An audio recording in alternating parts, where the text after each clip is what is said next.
Hello বন্ধুরা, আজকে তোমাদের সাথে একটা রেসিপি শেয়ার করব। রেসিপিটা হচ্ছে পুরভরা পটলের দোরমা। তার জন্য 5টা পটল নিয়েছি।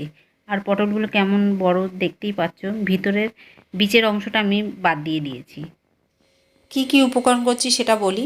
আলু সিদ্ধ করে ম্যাশ করে নিয়েছি, সয়াবিনটা গ্রেট করে নিয়েছি, পেঁয়াজ বেটে, আদা বেটে, রসুন বেটে নিয়েছি, কাঁচা লঙ্কা চিড়ে দিয়েছি আর হাফ পেঁয়াজ কুচি করে নিয়েছি। টমেটোটা ছিল না তাই স্কিপ করলাম, আপনাদের থাকলে আপনারা দিতেও পারেন।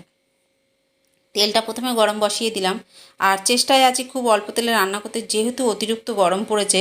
এখন যত তেল মশলা কম খাওয়া যায়, কিন্তু তার মধ্যে দিয়েও রান্নাটা যেন টেস্টি হয় সেই চেষ্টায়।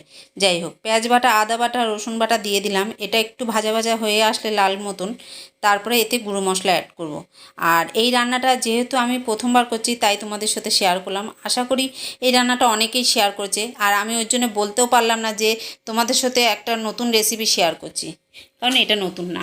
যাই হোক, আমি প্রথম করছি তাই তোমাদের সাথে শেয়ার করলাম। তোমরা দেখতে থাকো।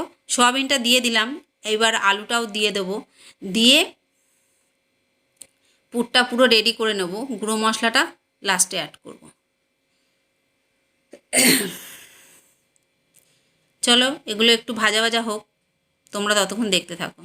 জিরের গুঁড়ো, লঙ্কার গুঁড়ো, একটু হলুদ নিয়ে নিয়েছি, আর এতে অল্প অল্প করে দেব। এই একটু জিরের গুঁড়ো দিলাম আর লঙ্কার গুঁড়োটা একটু দিলাম। পুরটা আমার প্রায় রেডি হয়ে গেছে, লাস্টে একটু গরম মশলা দেবো। আর তোমরা পুরটা রেডি করা দেখে বুঝতেই পারছো যে আমি কতটাই কম তেল ইউজ করেছি। যাই হোক, এখন যা পরিস্থিতি তাতে অল্প তেল খাওয়াটাই ভালো। মশলা দিয়ে নিয়েছি আর পুরটা রেডি হয়ে গেছে। পুরটা ঠান্ডা হোক, পটলের মধ্যে ভরি, ততক্ষণ গ্যাসটা অফ করে দিই। বন্ধুরা, এই দেখো, বুঝতে পারছো কিনা জানি না, এর ভিতরে পুর ভরা আমার কমপ্লিট হয়ে গেছে। এবার এগুলোতে একটু তেলে ফ্রাই করব। চলো সবার আগে গ্যাসটা অন করে নিই, একটু নুন হলুদ মাখিয়ে নিই।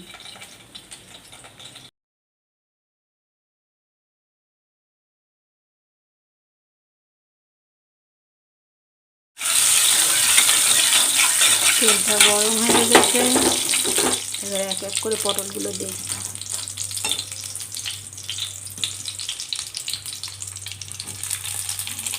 মুখটা আটকানোর দরকার ছিল, কিন্তু করলাম না। কি বলো তো, ওটা করতে গেলে না, প্রথমত আটা তো বেস্ট হয়, আর থাকেও না, দু এক সময় বেরিয়েও আসে। ওই জন্য চলো একটু সাবধানে করি। আর এটা ফ্রাই হোক, তোমাদের সাথে আবার পরে দেখাচ্ছি। পটলগুলো ফ্রাই করে নিয়েছি, একটুখানি পুর বেরিয়ে এসে সবগুলো দিয়েই অল্প অল্প করে। ওই কড়াইয়ের তেলের মধ্যেই একটা গোটা তেজপাতা, দুটো এলাচ, লবঙ্গ আর অল্প একটু দারচিনি দিয়ে পেঁয়াজের কুচিগুলো ভাজা ভাজা করে নিলাম। আর পেঁয়াজ বাটা, আদা বাটা, রসুন বাটা দিয়ে দিয়েছি, সঙ্গে অল্প একটু তেল অ্যাড করেছি। কাঁচা লঙ্কার কুচিগুলোও দিয়ে দিলাম। দিয়ে এবার পটলের যে এটা রেডি করা ছিল সেটা দিয়ে দিলাম। লাস্টে গুঁড়ো মশলাটা অ্যাড করলাম। এবার চলো এটাকে একটু হালকা হালকা হাতে কষাবো, কারণ খুব জোরে করতে গেলে পুরগুলো বেরিয়ে আসবে। অল্প একটু জল অ্যাড করে দিলাম, একটু ভাপে ওটা হোক রেডি। এমনিতেই ভাজাতেই অর্ধেক রেডি হয়ে গেছে তোমার, তবুও আর একটু গ্রেভির জন্য অল্প একটু জল অ্যাড করে ওটাকে একটু ঢাকা দিয়ে রাখবো। দেখো আমার পটলের দোরমা রেডি। সার্ভিং বলে সার্ভ করলাম। দেখো তোমাদের কেমন লাগলো রেসিপিটা, অবশ্যই বাড়িতে ট্রাই করো। ভালো লাগলে অবশ্যই লাইক কমেন্ট শেয়ার করো। সবাই খুব ভালো থেকো। চলো বাই।